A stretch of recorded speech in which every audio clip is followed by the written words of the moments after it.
And I'm very honored to participate in this series of lectures on the concept of race, which has been a long-term interest of mine in this point. And my contribution to this forum is going to be that of a historian and philosopher of science, and my focus will be on a crucial period in the history of race thinking that sets up the crucial issues for the 19th century as I see it. Now, we are necessarily forced to history, as Tolstoy argued, to explain what may be terrible events that we sometimes confront, and specifically by the events of the 20th century that are being addressed in this series of lectures. My focus is not so much on individuals as on the key conceptual moves that may help us understand how science and philosophy became entangled in discussions of race in ways that could then be resurrected and drawn upon at a later time, particularly within German culture. We can see these from our privileged position in history. Those at the time, of course, could not. Let's see if we've got, just let me get our, okay. To give us a brief sketch, first I'm going to sketch out some background material that will enable us to bring some of the key issues into focus. Second, I will deal in specific with the views of three individuals whom I consider to be crucial for these developments in the concept of race. Finally, I'll make some summary remarks on some of the lessons we can possibly extract from this historical examination. To set some of the larger background of this discussion, my first general issue has to do with the profound effects of the transition from a primarily theological explanation of how human beings have originated that gave a transcendental guarantee to the unity of the human species, which we consider to be safely the dominant view through even the intellectual community through most of the 17th century, and a transition from that to a view which offered a secular explanation of this human existence and made human beings a part of the natural order. Now this, of course, is a transition spread out over a long period of time and has many ingredients in it that I will not try to detail. But I can begin with the example of Thomas Hobbes' Leviathan, published in 1651. Hobbes was in position to draw on the writings of Descartes, for example, and he opens his massive political treatise with a mechanistic account of man in a purely secularized state of nature, driven by a uniformly acting human nature, and that functions as a kind of principle of inertia, a principle revealed to anyone by personal introspection. This drives us inevitably to see ourselves motivated by self-interest and the fear of death. From this point, he proceeds to develop a model of political obligation and the contract theory of society as a means to tame and direct this constantly acting force. Now, Hobbes is just one of the first to make such an appeal to this uniformity of human nature as the basis for a new secular order. From this uniform action can be derived ethical principles and political consequences. The forces working against this might be culture, however, but not biology itself. A quotation from a century later from Voltaire's essay on manners makes my point here. As a result of this presentation of the subject, it is clear that everything which belongs intimately to human nature is the same from one end of the universe to the other. That everything that depends on custom is different, and that it is accidental if it remains the same. The empire of custom is much more vast than that of nature, extends over manners and all usages. It sheds variety on the scene of the universe. Nature sheds unity there. She establishes everywhere a small number of invariable principles that are in this point. Now, the point that I want to make here in drawing this, that the basis of this fruit are everywhere the same. The nature of the fragmenting forces working against this uniform principle can be, as this quote suggests, the power of culture. But my focus is on the fragmenting forces that were given a deeper scientific and biological status that developed within the natural historical sciences of the early 18th century. This arose initially from a project to develop a descriptive account of human beings, but later a secular historical account of the origins of the world, the nature and kinds of animals and plants, and eventually of human beings themselves. I should be clear that I'm not talking here about what we would mean by the term evolution in our modern sense, although this later 19th century development was one extension of this project. Thus, the issue for 18th century thinkers was more to relate human beings to biology. Now, the notion that there are regional differences within the human species was, of course, itself nothing new in the early modern period. Herodotus in the 5th century BC made distinctions of people based on issues like color and association with the climatic differences.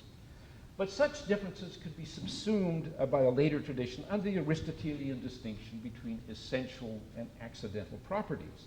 And the core unity of humankind was not seriously at issue until the 16th century. This issue took on new significance with the European contacts with the Americas in the late 15th, 16th centuries, encounters which revealed for those interested in the natural world a large and previously unknown array of flora and fauna that was difficult to assimilate to the existing arrangement of standard bestiaries, herbals, natural histories inherited from antiquity. More unsettling, and I want to emphasize this point, was the existence of human beings in the New World, particularly those living in Central and South America, in complex civilizations that seemed to have no connection with the foundational historical, religious, and cultural narratives of European civilization. The problem created for the 16th and 17th centuries that was not true of earlier contacts with Africa, India, and China was, how did these people get there? Were they descendants from Adam and Eve? This was the issue raised to a new level in the middle of the 16th century by Isaac de la Pereire with his so-called pre-Adamite hypothesis. The hypothesis that there were human beings before Adam that did not partake of biblical history. But as we, excuse me, just a minute here. But the expeditions, as certain revelations were made, expeditions were able to show say, particularly in the 1730s, they established the existence of a possible land link between Asia and North America. This remained, until that happened, this remained a puzzle. And the 18th century explorations only deepened this problem in new ways. The 18th century explorations were developed, certainly driven by a new seafaring economy, developed particularly by the Dutch, and the new voyages of discovery taking places to places like New South Wales, Tahiti, and the colonization of the Dutch East Indies. New explorations into the central South Pacific were made then possible by the solution of the problem of longitude with the invention of the Harrison marine chronometer in the 1730s.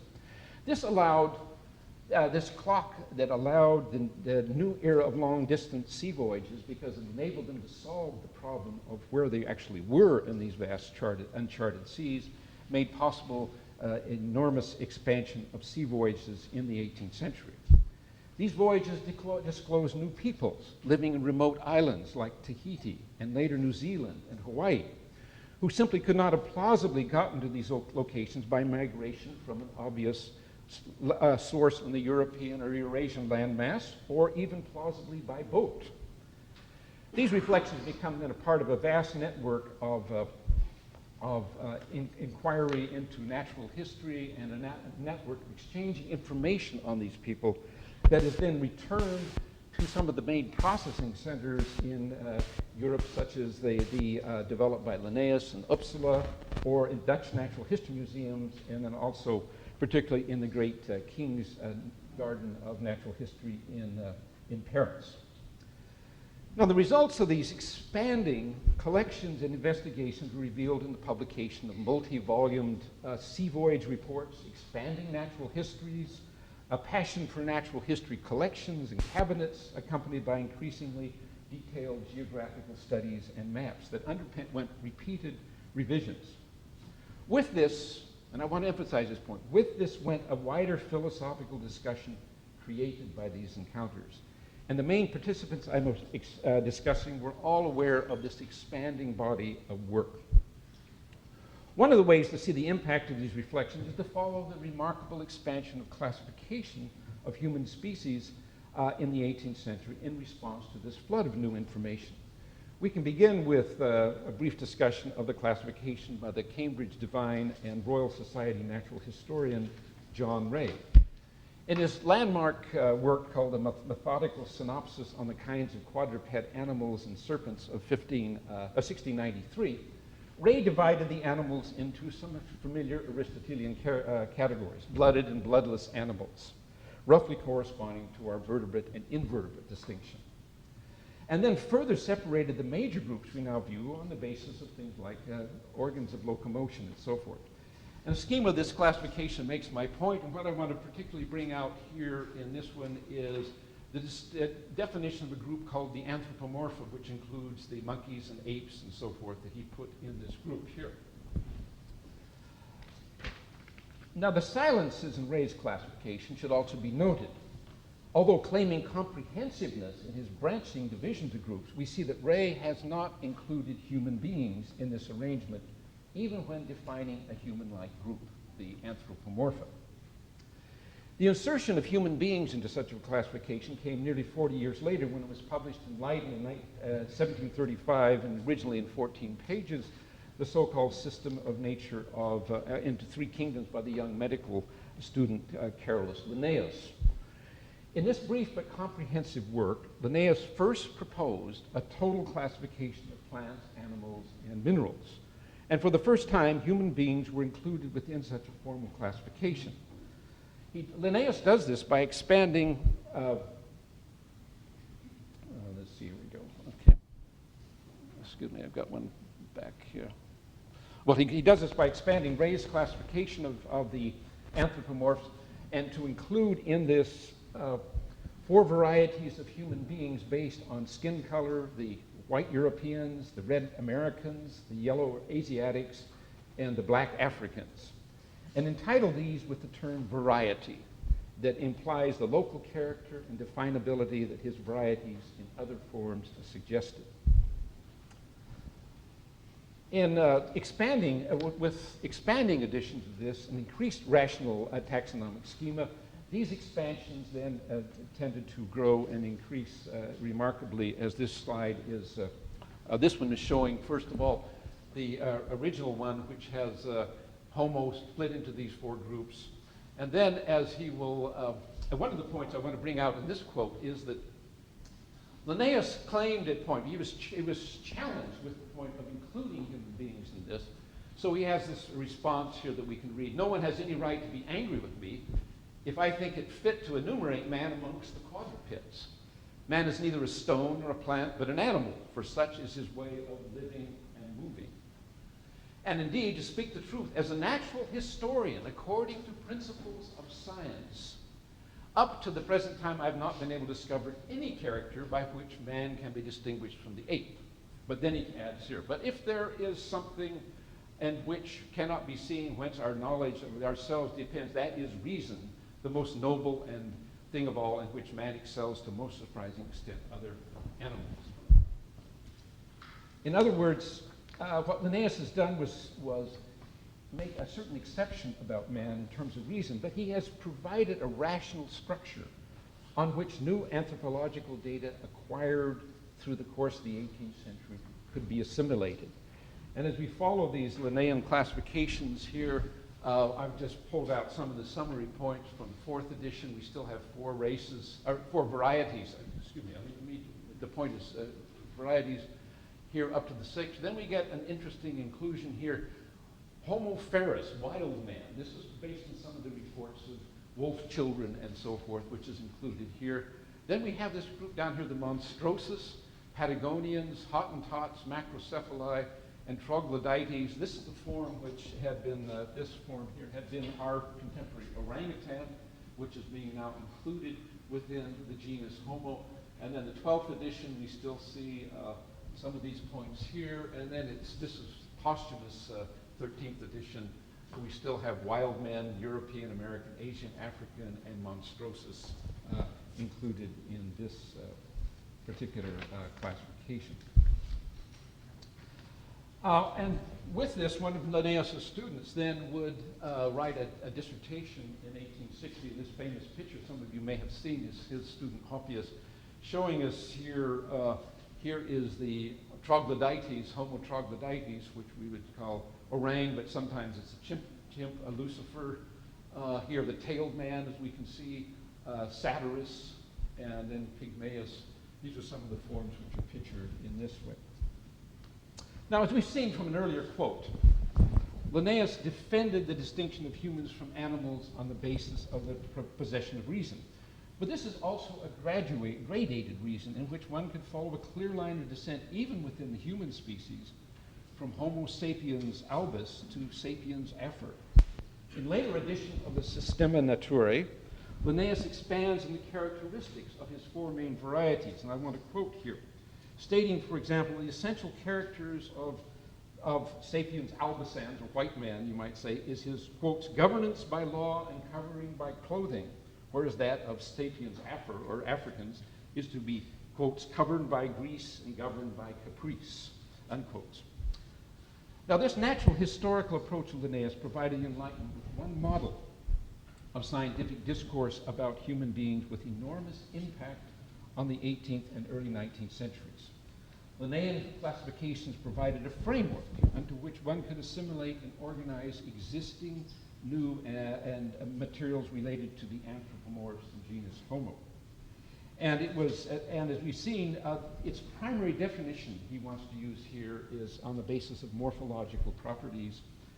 The term race is never used in the Linnaean work, but within the same genus were to be included creatures presumably of quasi-human character. Now, to turn now to my next topic at this point, what I've called historicizing the human species, I introduce here more specifically the idea of race. To do this, we need to look at the second main individual discussed in my address, Linnaeus' contemporary, the French naturalist Georges-Louis Leclerc-Comte de Buffon. He was the autocratic director of the King's Garden from 1739 and the massive natural history collections that they had at the King's Garden.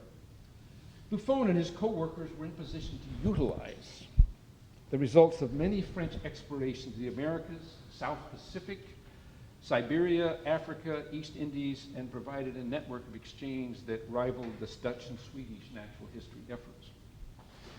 Now, in 1749 appeared the first volumes, 3 volumes of Buffon's great work, The Natural History General in particular, with a description of the cabinet of the king. The opening volumes were dedicated to Cosmo Genesis, the creation of the world, animal and plant generation, and a major discussion of what he called the varieties of human species. As also a personal and intellectual rival of Linnaeus, the Buffonian project from natural history from the beginning took a very different tack than the Linnaean project. The opening discourse of his work launched a great pointed attack on the efforts of classifiers of nature to create what he considered to be meaningless and artificial categories defined by morphological differences. And so he argues in a famous passage that all but one of the concepts the classifiers employ, classes, order, genera, and families, are only mental fictions. And the one exception, that of the species, is radically redefined. And I want us to pay attention to this definition, his first definition of species here. However marvelous the individual appears to us, it isn't the individual that we find the greatest marvel. It's in the succession, in the renewal, and in the duration of species that nature appears almost inconceivable. This faculty of producing its likeness which resides in animals and plants, this kind of enduring unity which appears eternal, this procreative power which is perpetually exercised without ever being destroyed, is a mystery for us. This power of producing its likeness, this chain of successive existences of individuals, constitutes the real existence of the species. Now, I emphasize this point because I think this is a very remarkable change in what we would mean by species. You see that it's tied to a biological process, the production of like by like in time, rather than defined by a set of constant morphological properties, such as shape or numbers of digits or something of this kind. A Buffonian species is not the sort of thing, whereas Linnaean species is the kind of thing we might sort buttons into, or cars, or whatever it is we want to use. The Buffonian species are not what we would call logical classes, the kind of things from which we would make such categories.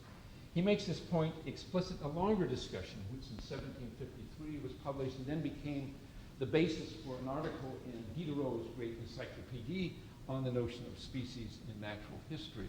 Here's his 1753 definition. It's neither, we've seen some of this before, neither the number nor the collection of similar individuals which forms the species is the constant succession, uninterrupted renewal. And notice this passage. It's in the characteristic diversity of the species, therefore, that the intervals in the shades of nature are most conspicuously marked. We may even affirm that these intervals between different species are the most equal and constant, since we can draw a line of separation between two species, that is, between two successions of individuals who reproduce but cannot mix. Nothing in this definition suggests that when applied to human species, it would involve some fragmentation. In fact, as noted by many of Buffon's contemporaries, his emphasis on reproductive compatibility as a sign of specific identity that we see in this passage would ensure the fundamental unity of humankind and work against many of the pluralizing tendencies of Linnean classificational science. His analysis of the varieties of human species in 1749 example describes many geographical differences, but makes no effort to draw human beings into relations with apes or incorporate reports of wild and tailed men and so forth. His concept of species also provides a biological anchor for the assumption of the constancy of human nature that I've spoken of in the first part of this lecture as foundational for much of political and ethical reflection of the Enlightenment. At the same time, Buffon has deeply naturalized human beings. They are, as he puts it in a later statement that we can read here, deeply inserted into a world governed by natural laws and processes, and that nothing has proven, as he says in this point here, that man is not subject to the same laws of nature, the same alterations, and the same changes that we would see in other forms. Now we see this important Buffonian approach is so important in a lot of the way in which the natural history will expand. Like Linnaeus, he's forced over the years after 1749 to expand the network of natural historical data to deal with geographical variation and with mushrooming body of anthropological information from new explorations, including European encounters with, in addition to Tahiti, Easter Islands, Solomons, the Carolines of Hawaii. These encouraged, as we have seen in our discussion of the Linnaean tradition, the development of polygenic theories of human species. That means a theory which assumes there are more than one species, there are many different kinds. But Buffon's approach to natural history allowed another way of dealing with these issues.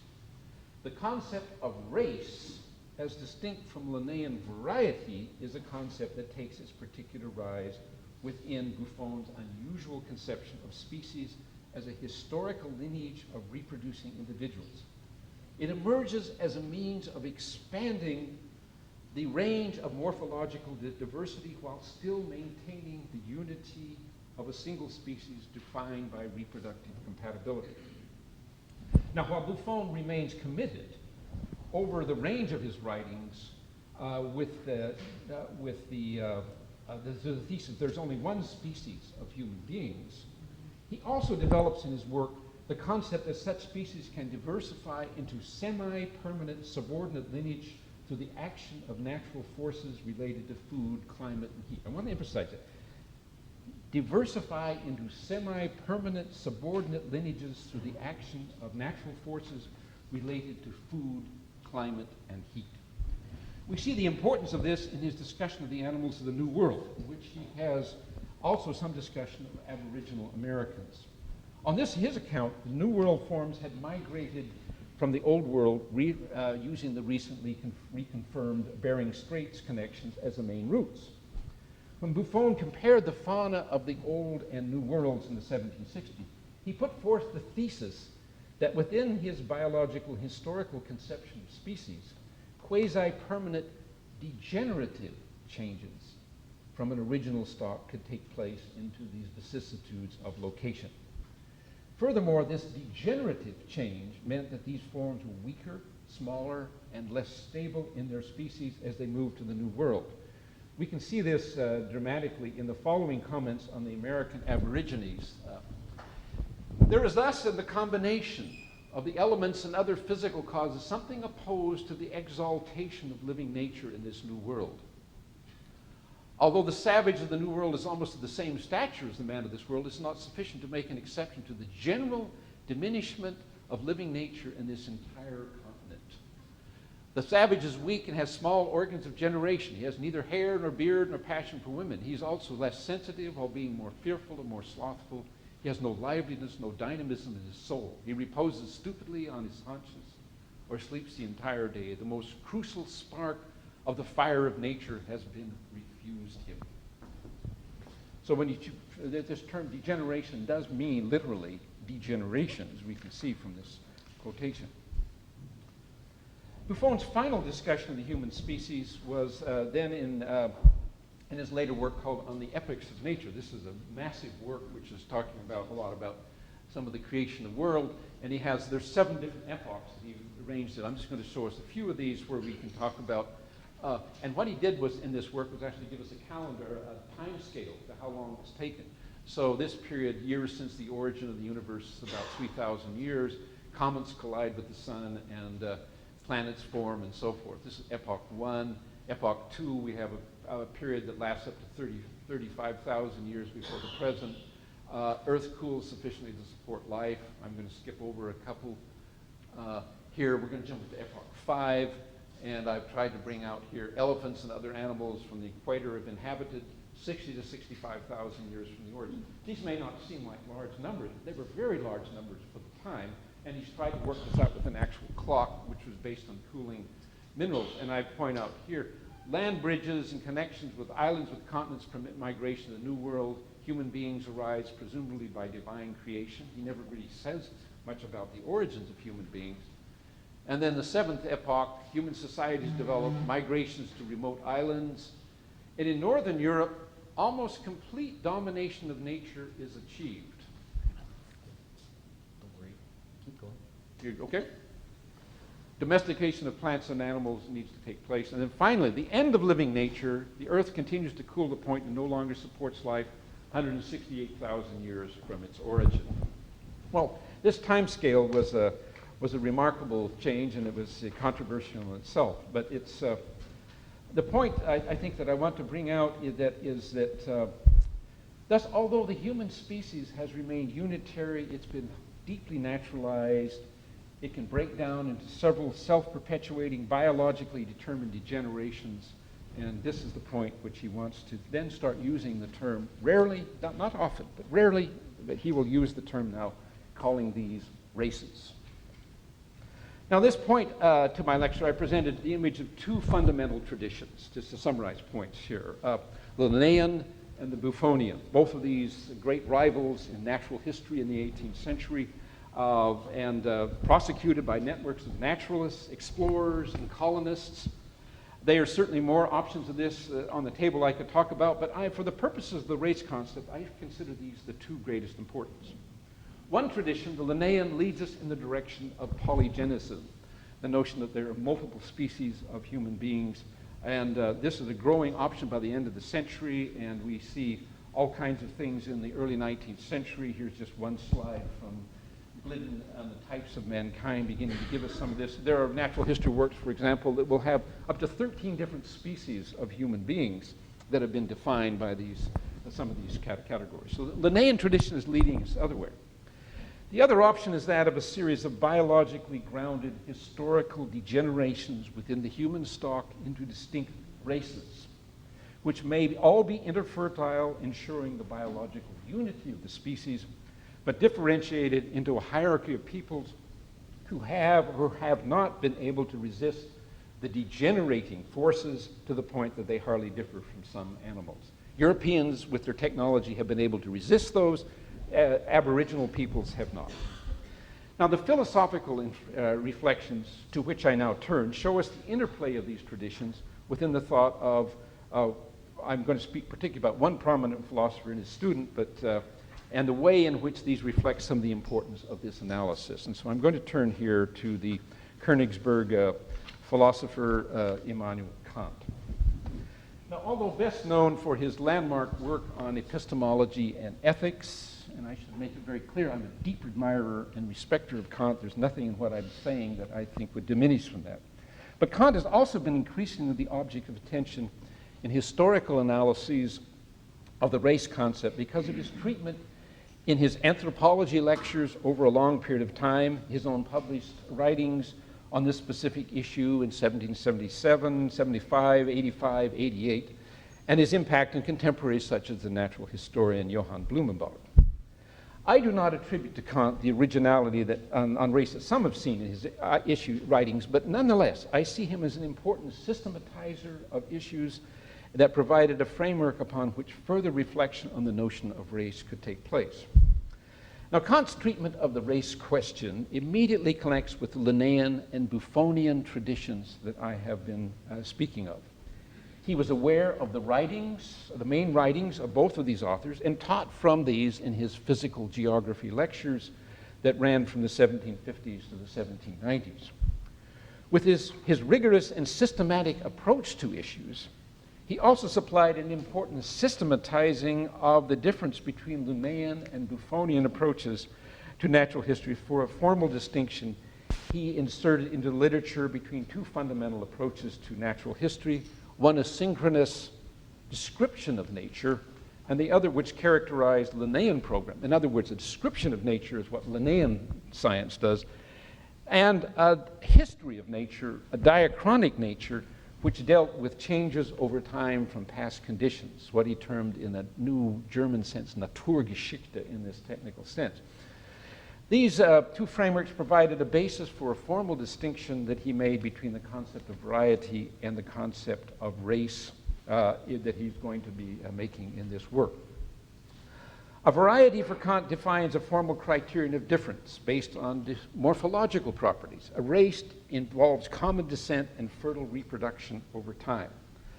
And this tie can be made, seen very much in this particular slide here.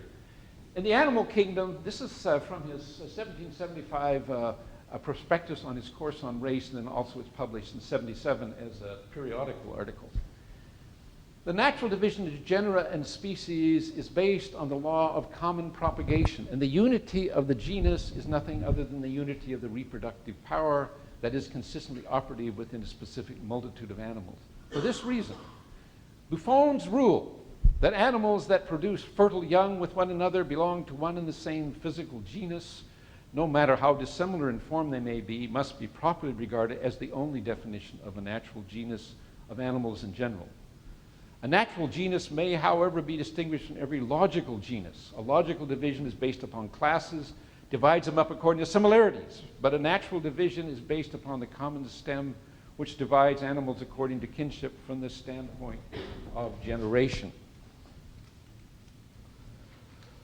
Now, at this point, by making this distinction here, he then also has makes the distinction here between what he would want to call, and we can begin to see this worked out in this quote here, as we've tried to say. So he wants to take the designation description of nature, history of nature, but it's clear that the knowledge of natural things as they are at present, this would be our descriptive account, leaves us wishing for cognition of how they formerly were and through what series of changes they've undergone to arrive at their present locations. In other words, we have another question about how things got here versus how they're described.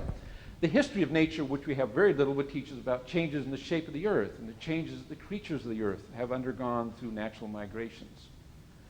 And thereby about the degenerations, or the German Abartung, from the original stem genus. The history of nature would presumably lead us back from a great mass of apparently different species to races, Rassen, in the same genus and transform the presently overly detailed academic system into a physical system for the understanding. Now, it's just within this historical understanding of nature that the concept of race is grounded. I want to make a point here. You might say that in a description of nature, the fundamental concept is variety. We make distinctions of variety by basis of a particular thing. Within the history of nature, we're making distinctions now of a historical kind in the concept, and that's what he will call the concept of race. In fact, the definition that he gives in Kant's work will remain, from this point, virtually the same over the next 13 years. He defines races as heritable differences in animals that belong to a single line of descent and are foundations are preserved over many generations in all transplantations and in interbreeding and other deviations from the same lineal stock. Now, the point is, to explain this constancy of properties, Kant's reliance on contemporary biological theory was critical. Close examination of his theories of reproduction, which is embedded in this concept of race, reveals he was endorsing over a long period of time a modified version of what we would call biological preformationism. Let me see if I can do this right here. This plate, and I have to point, this is the famous plate, and it was 1710, and Kant doesn't hold anything this crude about this notion. But the notion that we have, that the fundamental parts of and structures of an organism pre-exist prior to fertilization is a crucial element of what I would consider Kant's views. The version of preformationism he endorses relied on a notion of preformed germs rather than on something like this preformed embryo. This kind of preformationism had been rejected earlier by people like Buffon, and for this reason, Buffon's sense of race lacked the sense of innateness and biological determinism I would claim we can find in Kant. Buffon's degenerations were plastic and reversible. Kant's are not. Hence, he supplies a new dimension to the late Enlightenment discussion of race by the intimate tie he developed between these two notions, race and a version of biological preformationism. This systematizes the concepts and also gives the notion of race a foundational explanation, as he explains in this. Okay, let's take a look at this quote here. The foundations which lie in the nature of an organic body for determinate unfolding are called germs. This is the point I want to make, unfolding here. When this unfolding affects specific parts, when it affects only the size relations, I call them natural predispositions for this point here. And here's an example he gives. In birds of the same species which happen to live in different climates lie germs for the unfolding of a new layer of feathers if they live in cold climates, which will be suppressed when they reside in temperate regions. Chance or general mechanical laws cannot bring forth such adaptations.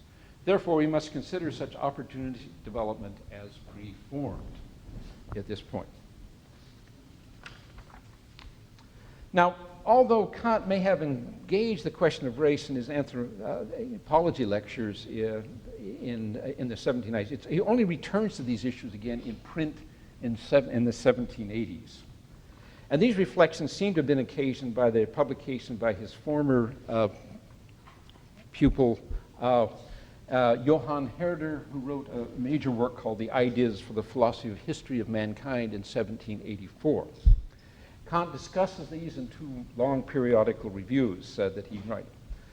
Now, although as his former pupil, I mean, sometimes we'd like to think of our students as being our great disciples and people who will support us, but there's a great deal of difficulty between these two because Herder was not unsparing in his critique of several of the ideas that Kant had developed in his philosophy generally, and in Book 7, he took a strong issue with the division of peoples into races. And this is Herder's comment on this point. Some, my teacher, you might say, have ventured to call 4 or 5 divisions among humans which were originally constructed according to regions or even according to colors, races. I see no reason for this name. Race derives from a difference in ancestry that either does not occur here or that includes the most diverse races within each of these regions and these colors. For each people is a people. So this is a point you want. Folk was the German term. It has its national culture and its language. In short, there are neither 4 nor 5 races, nor are there exclusive varieties on Earth. The colors run into one another. The cultures serve the genetic character. And overall, in the end, everything is only a shade of one and the same great portrait that extends across all the spaces and times of the Earth. Hence, Herder, you can see, taking directly issue with Kant and making this obvious critique of his notion of race, and the foundation that I've argued is in this pre-formationist biology. Kant then returned to the question again in 1785, some ways to answer Herder, and his response is contained in 2 essays. One of them is called Defining the Concept of a Human Race, and this reiterates the definition he had given in 1775 and 77.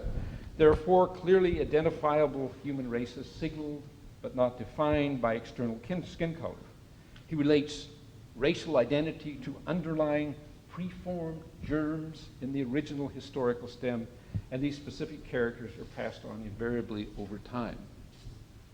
This invariable, I underline this, invariable transmission of the peculiar features of the parents from both sides is therefore the only true and the same time sufficient test of the difference of races to which they belong, and a proof of the unity of the lineal stem stock from which they originated.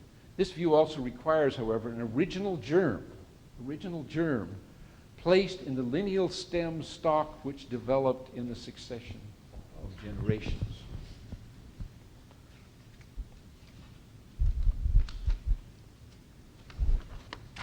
This persistent essentializing of the race concept and its grounding in pre-formationist embryology is the prominent feature of Kant's response to the plasticity of Herder's views we've seen.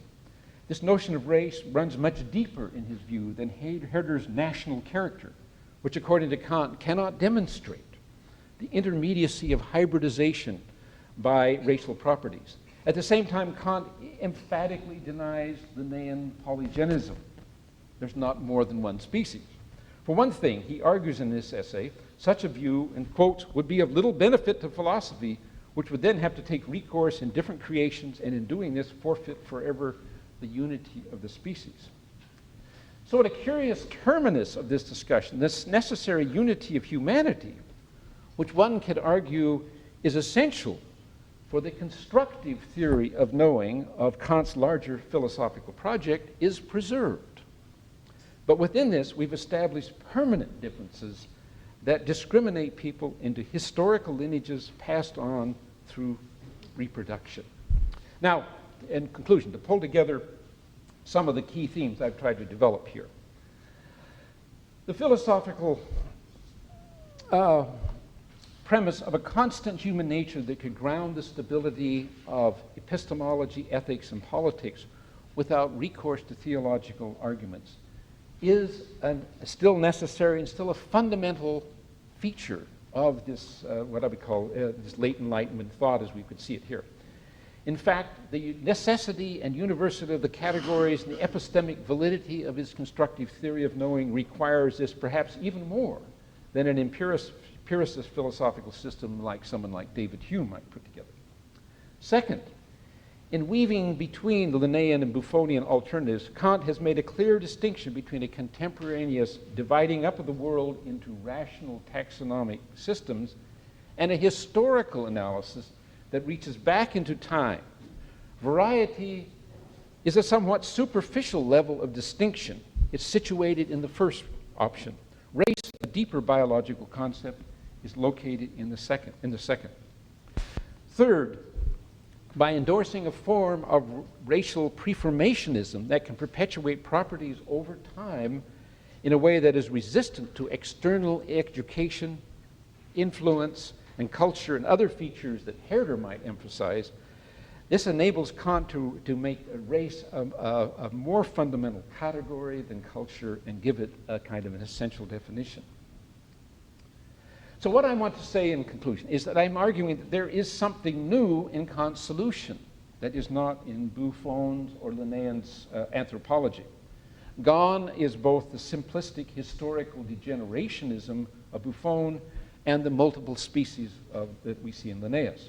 Instead, what we have is an essentializing of the concept of race in a new way. Now, others in the German tradition, Blumenbach, Gürtner, and others, were in then position to pick up this essentializing of the race concept without necessarily endorsing the biological theory behind it. In ways analogous, we might say, to Kant's own theory of latent but preformed germs lying latent in the human stock, able to express themselves under proper conditions and circumstances in determinate ways. Similarly, the essentializing of the race concept we have followed here, laid down at the end of the Enlightenment, can be said to have lain preformed in biological discourse on race after this, particularly as we see it in German biology, able to be resurrected with the new preformationism of Mendelian genetics and combined with a particular, we might say, misreading of evolutionary biology to ground an ideology of biological races locked in historical struggle for existence. Thank you.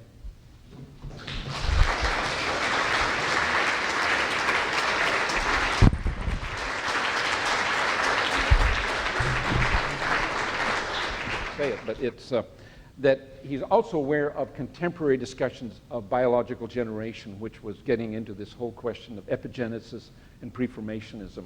And that what I'm trying to argue is that he's really on the preformationist side of this discussion, and he's aware of some of the literature that was taking place at that time. But I think that that is one of the things that is fairly prominent in some of these works. And I think these lesser-known works that Kant is writing, like the 85 paper is entitled On the Definition of the Concept of Race, and that's where he brings in a lot of the material that I tried to cite here.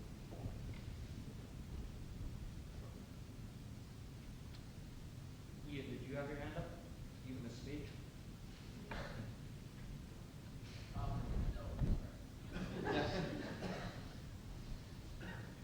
You did neither. Yeah. You can see how many people don't have their hands up. Angus. Can you shed a little bit of light on the weight of this preformation?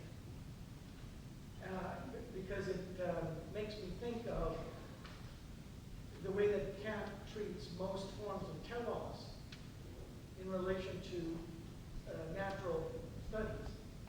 That is, if I understand him rightly, the telos is never explicit, and yet there will be some difference between what comes out in the study of nature and what we would think of as necessity and accident. And I think your point. Let's see if I can reformulate this. He wanted to know about Kant's notion of telos, and is there some? How does that relate to some ways to this notion of preformation? Let me explain just a little bit, sketch out a little bit picture here, because we have a couple of images, and the one I showed you, the little man preformed in the head of the sperm by Hartsorker, is one sort of image of what preformationism was. By the time Kant was writing, it's a much more subtle view than this, and it has to do with the preformationism of things they would call germs, or Keimen in German. And that these would then need to be structured and organized, but they would nonetheless be able to be developed in time. Now, when Kant wants to talk also about things like the teleology of nature, the third critique, and so forth, I think there's some interesting, I've even written on some of these questions, because there's some interesting possibilities that when he was writing some of this, he became much more enamored with some of the epigenetic arguments people like Blumenbach and others had begun to develop. And because his whole discussion, like in the third critique, pretty much essentially drops this whole language of preformed Keimen, which is very prominent up through about 88, and then it seems to disappear. And those discussions of, of having things having natural purposes and developing in time, and even some of these speculations, they could possibly reflect, in my view, maybe he's really weakening on that point, and that might give us a more plastic think, because it seemed to me that one of the things that post-Kantians and, say, German Naturphilosophie and so forth are giving up a lot of this whole pre-formation. They're really enamored with the epigenetic models of Herder's an epigenesis. He's drawing on Wolff and Harvey and people like this, is the notion that we would not have any kind of pre-formationism and we can just get a kind of development taking place in which the development of nature would be analogous like the development of a chicken egg, and coming toward realization of certain things over time, but not being preformed. And I think that's a very interesting change that I don't see Kant really fully going down that road, but I definitely see Herder and you go into Schelling and some of the other people that are working. It seems to be going much more in that direction toward what I would call an epigenesis of nature.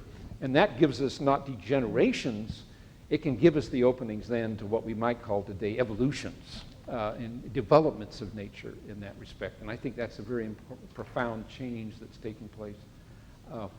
But I don't think Kant is really endorsing that. At one point I'd made. I think there was a question over here. Yeah, it seems like in the 18th century, they were starting to see a lot of, I guess what we think of like histories of people in Europe starting to emerge, like histories of the Celts and the Gaul. That's right. Saxons and whatnot.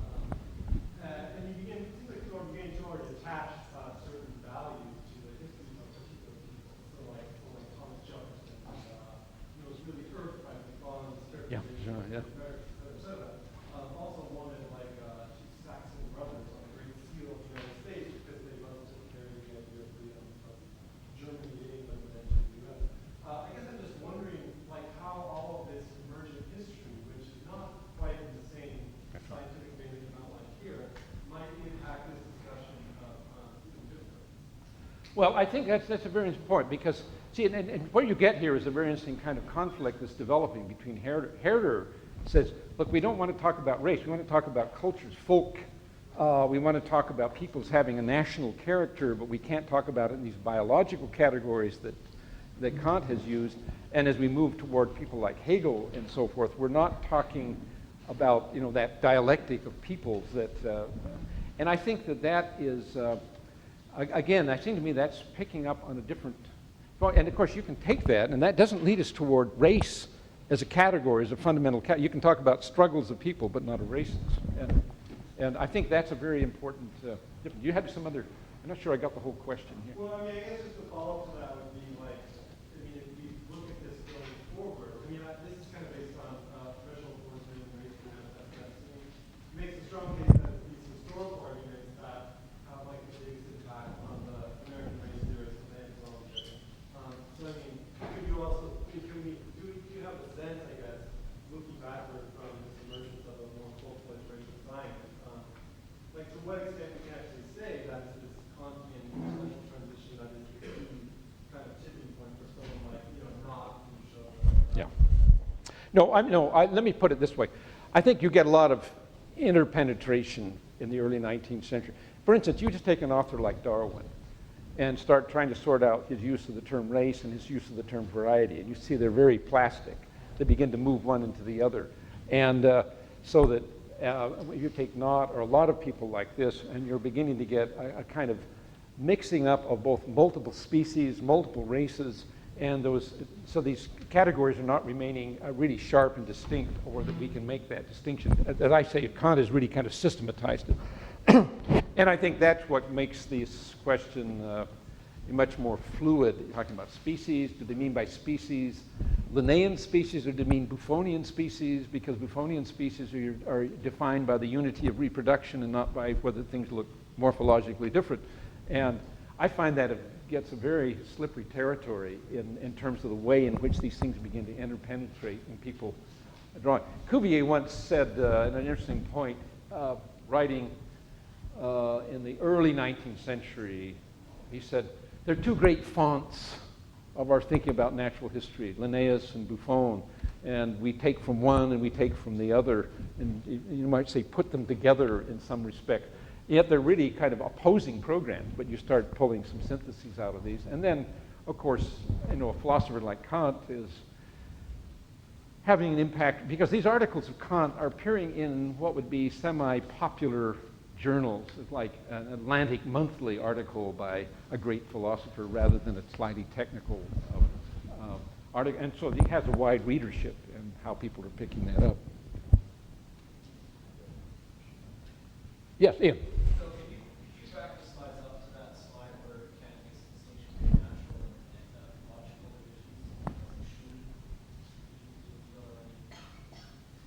Okay, this one right here. Is this the one? Let's see, or maybe the one before this one. Okay, this is one. Okay. Go ahead.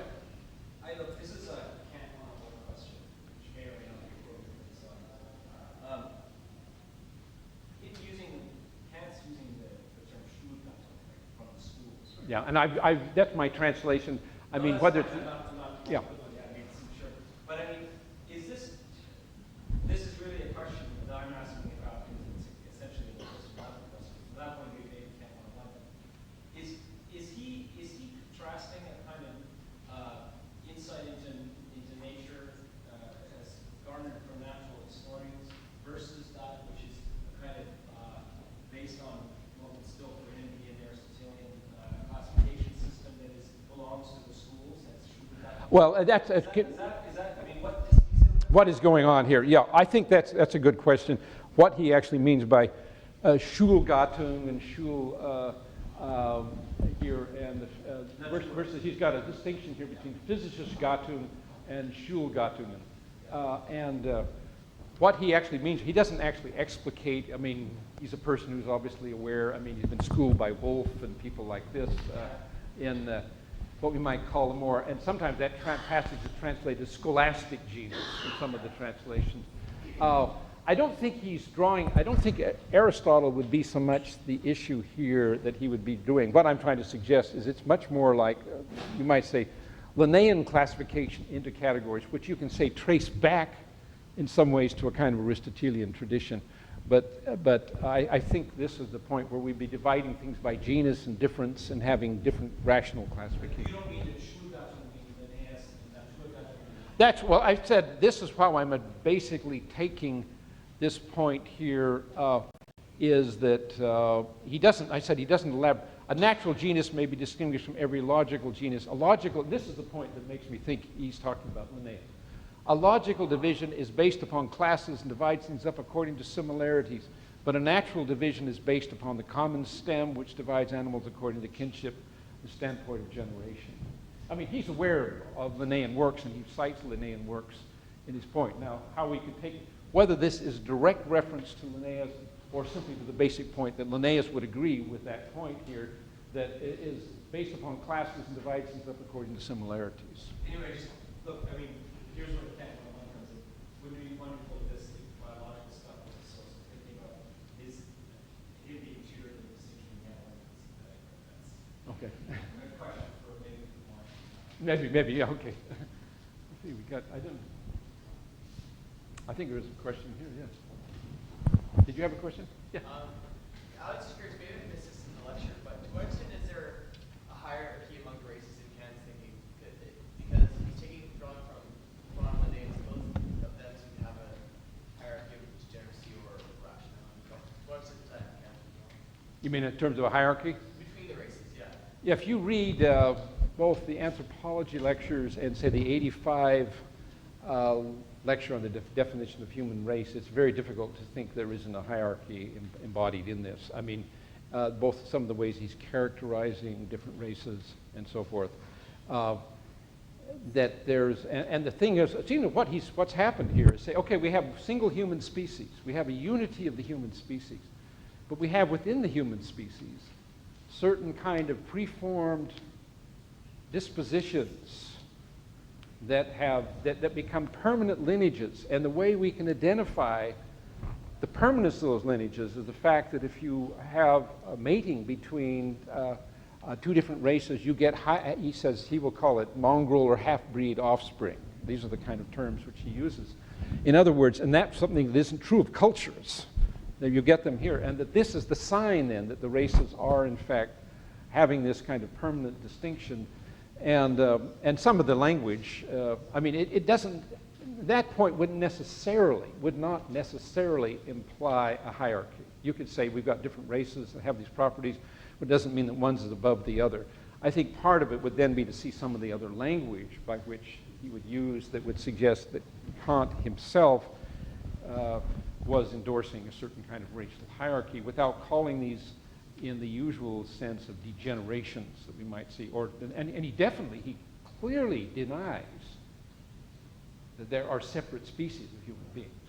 He's explicit in denying that point, but he doesn't need to accept different species of human beings within this notion that there are permanent or races. And I want to bring out at one point is that they're much more permanent than, say, Buffonian degenerations, because Buffon has a view, well, if you bring Aboriginal Americans to Paris and give them the right food and so forth, you can kind of reverse the process in a bit.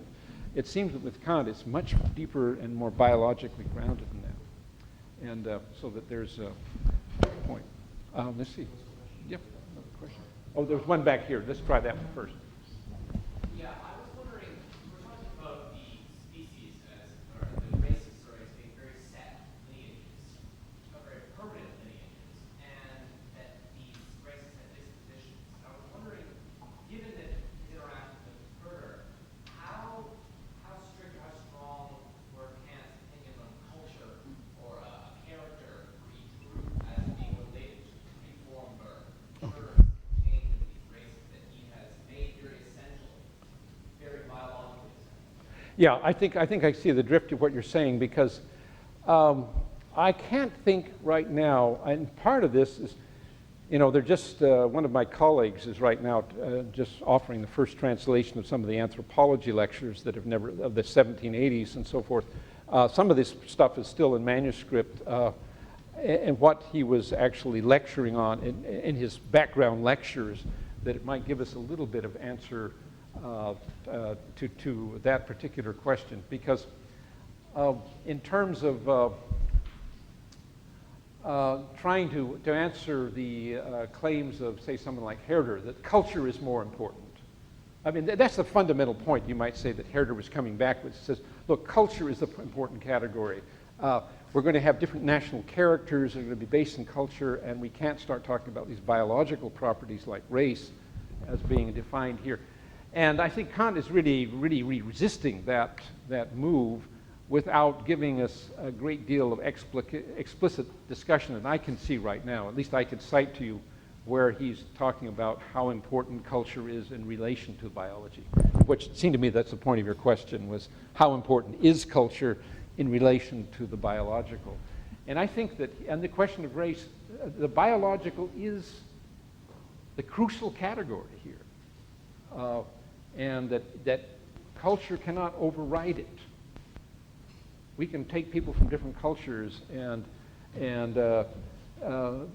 make them, we might say, and we don't get a clear, what in his view, a hybrid or half-breed cultural mix that he would use here, that he will say we can get with something like his notion of race. So this is where I think that it's taking predominance there. But that's a good question. I think it would need to be worked out more. Yes, I think you got three questions. Yeah. Here's one right over here. I think you were the first one. Yeah. Okay. I'm still curious about the description of content as centralizing, and I'm wondering whether that sort of refers to this preformation that you talked That's right. about, or whether it refers to the common stem, which is not the same thing, and with which I think he's just trying to distinguish his position from the position of Linnaeus that you described.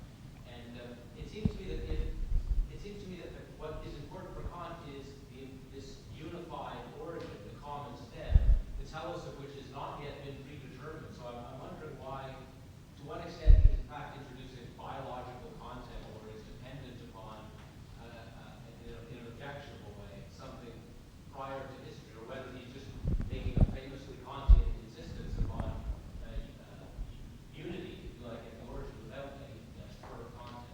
Let's take a look, to answer that, take a look at this quote here. Again, this is from 1775 to 77, and he essentially repeats the same thing in his 85 paper. So, I mean, it's at least got that decade. Races are heritable differences in animals that belong to a single line of descent and are preserved over many generations, both in all transplantations, displacement of the region, and in interbreeding with other deviations of the same lineal stock, which always produces half-breed offspring. Now, it seems that this point here, when he's defining races in this case, I would say, when I speak about essentializing the race concept, it seemed to me that he really is giving this a firm biological basis when a statement like this, and I said he repeats virtually the same statement in his 85 paper, and so that I think it's more than just, you might say, offhanded, or at least just trying to give some kind of reference to this point. And this is, so I would say, I would draw on text like this is to make me think that it really runs deeper than that point there. I think you had a question, yes? Yes, I have two questions actually about Cosmo Genesis. We all have a kind of image of him, in Königsberg, he never leaves. And I was wondering if you ever had the opportunity to meet someone of a different race in Königsberg, who might have traveled there. And if not, or do you ever have the desire to actually encounter a person of the race? And my other question was, with the growth of kind of interest in the abolition and the African slave trade in the 1780s, I was wondering if you had a kind of opinion about that. Those are two good questions that I wish I could answer better. First, I don't know personally. I mean, Kant's biography and so forth. I mean, Königsberg is close to a seaport, and they can. I mean, it's close to a seaport, and they can get a lot of foreign trade in there. So I would imagine he would have had some contact. But it's interesting when you read his discussions. It seems to be pretty much drawn from text. His 85 paper will talk about the Laplanders, and it'll talk about Chinese and things like this. But it seems like it's fairly distant, not a personal point. As we know, Kant never left the city, and I don't think he ever had any particular interest to go voyaging at sea or something of this kind. So I don't know if he really, would be point. The second question was, Opinions about the abolition of the African slave trade. oh yeah. Actually, there has been some literature written, I think even some doctoral dissertations on Kant on slavery, because you might say, and I'm a person who has a deep respect for Kant as a philosopher, and you think that there's a whole set of texts that we could talk about in Kant which would be opposed to slavery, to domination of one human being by another. I mean, so that there's a whole, several essays that use cosmopolitan, the idea of cosmopolitan history and so forth. But it is interesting when you find, you don't really find much, as I can see it, the exploration I've done in the text, seeing much discussion of condemnation of the slave trade, or maybe he didn't really have, I mean, there aren't any slave markets in Königsberg where it might lead one to really reflect on this question. So I don't find much discussion of that. And now there might be some, but I'd have to do some looking on that point. Let's see, was there? That's fine. Not it. I just not worried about this quote. Like, if two half-breed offspring mate with each other, do they have like preformed characteristics? You see what I'm saying? Like, Yep. is this not like if you kind of follow this out, does it start? Would you agree that it starts to break down sometimes? Would you believe that yet another racial variation? Yeah, that's a good question. It doesn't seem to extend it beyond this point here, but it. It's just an aberration that Yeah, I don't know. I mean, you might say it's an indication that you would get different percentages as you would go down.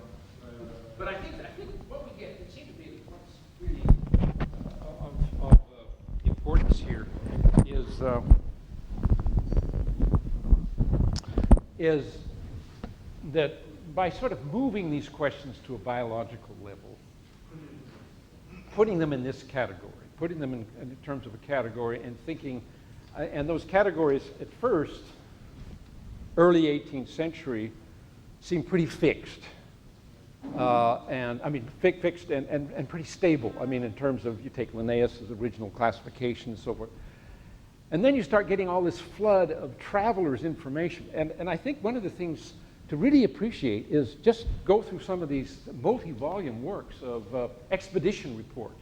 not only Cook and so forth at the end of the century, but all of these French reports and other things coming in with just expanding bodies of information with these contacts they've made with both other fauna and flora and this opening up of the South Pacific. And so that there's just a lot of things coming in and reports that you don't know quite know how to factor. I think a lot of the reports, if you were around in the 70s, the Sasquatch, is there a Sasquatch or not? Are these people, well, some of these reports sound like someone has seen something here. They brought home a piece of hair that might be orangutan fur, and they decide that there's got to be some sort of hairy woodsman, so forth. And this was particularly the orangutan was particularly important. But then you get a lot of reports that were mixing up reports of gorillas, African pygmies, Hottentots, and things like this, and there's sort of kind of a stew that is going on, and people trying to sort all of this kind of thing out. And so I think that's really that expanding body of information, I think, is a very important one as we would look in the 18th century. Yes? How would Kant or Locke have contributed directly or inadvertently to prejudice and discrimination? Well, I mean, here's a point here. I say you might say as a historian, I think it's, I want to be very cautious about going back in history and finding the guilty culprits, bringing them to the bar of justice and trying them in the present. I think that Kant, what I wanted to say at the very end of the lecture is there are certain things that I would say, I used even the analogy of being preformed, that later could be picked up. Later could be picked up.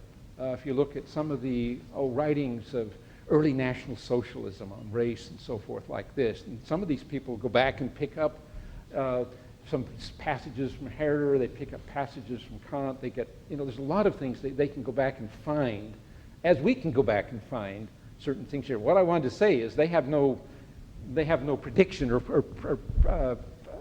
vision of the future of where this could possibly go if you hold this sort of preformed notion of race, where in fact it could lead to. And so I'm very reluctant to sort of hang white and black hats on some of these historical figures. What I'm more interested in is the conceptual moves.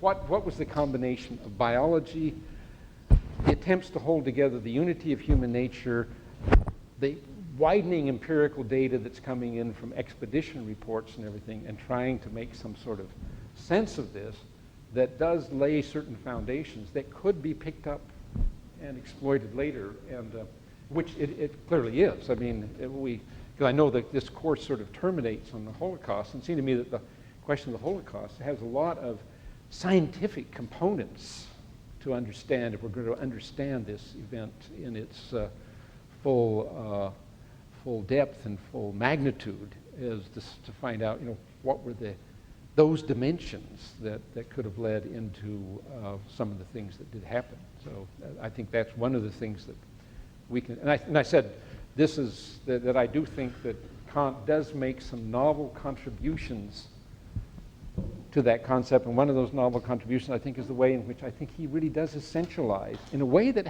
it's really not true of others, essentializing the concept of race and giving it a biological meaning.